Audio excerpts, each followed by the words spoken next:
रात के ठीक 12 बजे आरव और मीरा उसी रास्ते पर लौट रहे थे जहां कुछ पल पहले किसी ने उनका नाम फुसफुसाया था, लेकिन पीछे मुड़ने पर वहां कोई नहीं था। अचानक पेड़ों की टहनियां अपने आप कांपने लगीं, जैसे कोई अदृश्य चीज उन पर चल रही हो। दोनों ने कदम तेज किए, पर एक फीका सा लालटेन का उजाला दूर दिखाई दिया जो अभी-अभी जला था। ये किसने जलाया? मीरा फुसफुसाई। लालटेन हिलने लगी जैसे किसी अदृश्य हाथ ने उसे हवा में उठाया हो। आरव ने हिम्मत जुटाई और पास गया। जैसे ही उसने हाथ बढ़ाया, लालटेन अपने आप बुझ गई। चारों तरफ अंधेरा छा गया। धीमे धीमे कानों में एक बेहद धीमी खुरदुरी आवाज गूंजी, रुको नहीं। मीरा ने आरव का हाथ कसकर पकड़ा और उनके पैरों के नीचे की मिट्टी हल्की हल्की धंसने लगी। उनके पीछे कुछ खरोचने की आवाज आई। उन्होंने मुड़कर देखा, पेड़ों के तनों पर ताजा नाखूनों के निशान उभर रहे थे। चलो यहाँ से, मीरा चीखी, लेकिन अचानक सामने रास्ता गायब हो चुका था, जैसे जंगल ने खुद निगल लिया हो। आरव कांपते हुए बोला, ये हमसे क्या चाहता है?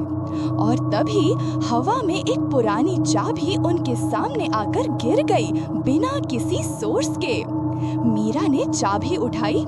चाबी जैसे ही उसकी हथेली छुई, पास की झाड़ियों के पीछे से किसी की भारी सांसों की आवाज आई। दोनों पीछे हटे और अचानक उनके सामने मिट्टी में एक छोटा लकड़ी का दरवाजा उभर आया जो पहले वहां था ही नहीं। आरव बोला, ये चाबी शायद इसी की है। जैसे ही चाबी ताले में डाली, दूर कहीं किसी बच्चे के रोने की आवाज सुनाई दी। दरवाजा धीरे धीरे कर कर खुला। अंदर सिर्फ काली काली सीढ़ियां नीचे जा रही थीं। मीरा ने दीवार पर झिलमिलाती छाया देखी, वो उनकी नहीं थी। आरव ने हिम्मत की, हम नीचे जाएंगे। नीचे जाते ही दरवाजा अपने आप बंद हो गया। उनके पीछे एक पुरानी घड़ी की टिक टिक गूंज उठी। जंगल में घड़ी कहाँ से आई? मीरा ने अंधेरे में किसी को खड़ा देखा। वो कोई इंसान नहीं था, बल्कि वही छाया थी जो ऊपर दीवार पर दिखी थी। छाया धीरे धीरे करीब आई और बोली, तुम दोनों बहुत देर कर चुके हो। अचानक सारी रोशनी गुल हो गई और अंधेरे में सिर्फ 2 चीखें गूंजी, आरव भागो, मीरा ये हमारे पीछे ही है।